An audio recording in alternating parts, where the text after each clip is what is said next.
How does that work with, I mean, glasses are not, I mean, relatively, but they're not that expensive just to get glasses, but hearing aids are way more expensive. What about the client that says, I don't have hearing aids, I probably do need hearing aids, I can't afford hearing aids? That's a trickier one, It's I'm very sure. tricky, and it would depend on the adjudicator. Yeah. I would say most judges would look to see if there is, some statement in the case record about from an audiologist or an ENT that this person could greatly benefit from hearing aids. Hmm. Now there's a lot of doubt on whether you're disabled or not because if you had the hearing aids, and keep in mind Social Security doesn't care if if you even go to a doctor, they don't care that you don't have transportation. They don't care that you don't have any money to pay for an Uber or a taxi. They don't care about that. Yeah. They expect you to go. That's just the way it is. And it's kind of the same philosophy on hearing aids. If you had the money and you could get the hearing aids, and your hearing would then significantly improve to the point where you could actually function in the workplace, they're probably going to find you not disabled. Yeah. So the hearing thing, we didn't talk about the particulars of the listing. And you're right, they do test you. They put the headphones on you and they send beeps, but the beeps are at different frequencies. So there's low frequency, and then there's the middle frequency, which is like speech, and then there's high frequencies like sizzles and alarms and stuff like that. And they test you at different frequencies to see what is the decibel level? How loud does it have to be for you actually to hear certain things? Most people, when they're starting to lose their hearing, they're losing the top end. So when somebody says S, it doesn't sound like S. It sounds like you don't hear the sizzle in that top frequency, and that's usually what happens. How does that impact you in the workplace? Well, think about it. If there's dangerous machinery in a warehouse or you're on a construction site and you're not hearing things, because we know something's behind us if we hear it. If communication is a problem, that you're not hearing words clearly, and that's also part of the test. They call it the speech discrimination hearing. Okay, this person, Yeah. his hearing is so bad that he's hearing about 50% of what's being said, which is horrible hearing, by the way.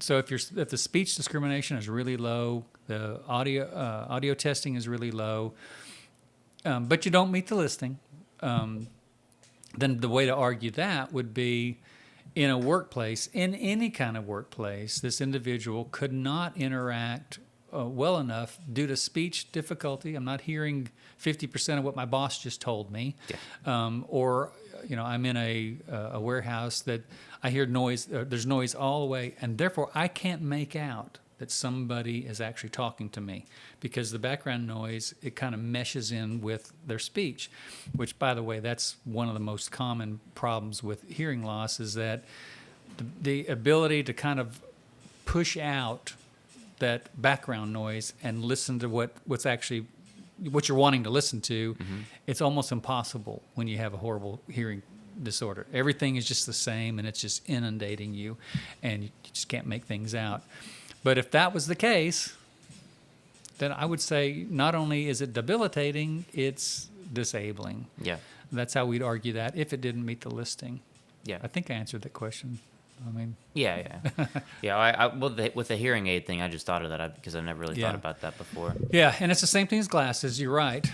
Best corrected vision, best corrected hearing, and that's what also they would do. An audiologist, the test is just like your vision test. If you've ever gone through there and they give you the little spoon to put over your eye when you're reading the Snellen chart, that's the one with all the letters and stuff like that. When you're reading that, let's check your left eye. Okay, now put that over your left eye. And let's check your right eye. And you do that. They do the same exact thing with your ears. Your headphones, they're basically going to they'll just mask one, and let's try the right ear first, and we're going to hear that. Okay, well, they're going to mask that one, and then you're going to get beeps in your left ear, and they're going to be able to, okay, well, this is what your hearing is in your left ear, and this is what your hearing is in your right ear. This is your speech discrimination, because we said this and you didn't get this, or you got most of it, or whatever, and all that's going to go, and then they're going to stick help. They're going to hearing aids. They're going to stick that in your ear, and they're going to do the test again, and they're going to find out if the hearing loss is helped by hearing aids, or if it's some kind of sensory neural problem that goes deeper than just your ears, goes to your brain. People with tinnitus, they think that's an ear problem. It's a brain problem, actually. And if you have tinnitus, I can prove it to you. Put your hands over your ears, and they're still buzzing. Yeah. It's in your brain. It's not in your ears. But anyway, they'll put the hearing aids on, and then the headphones on again, and then they'll do the same test. What was the difference? Did it get better? Sometimes it doesn't get any better at all, and then they realize that the hearing loss is probably much deeper than just your ears, and obviously that's horrible. It's virtually untreatable. Yeah, I think when I'm screening people and I'm talking to someone to see if we're going to be able to help them with their case and their impairment is vision, the red flag that I get is they're talking to me about this for a while, and then I ask if they're still driving, and they're like, yeah, I'm still driving. Yeah. It's like, well, that's really tough to say that your vision's so bad that you can't work, but you're still comfortable driving. Yeah, absolutely. I would imagine that's like one of the main pieces of evidence for vision. Absolutely, 100%. Yeah. That's a question that anybody who's watching this that has any kind of impairment, that is a question you are going to get in every single hearing. It doesn't matter if you got back problems, doesn't matter if you have COPD, it doesn't matter if you have mental problems, vision, hearing. One of the questions that you're going to get in a hearing, do you have a driver's license? Do you drive? How frequently do you drive? When you drive, how far do you go? We talking going to the Quickie Mart a mile away, or are we talking that, I visit my mom and she lives 20 miles away? Yeah.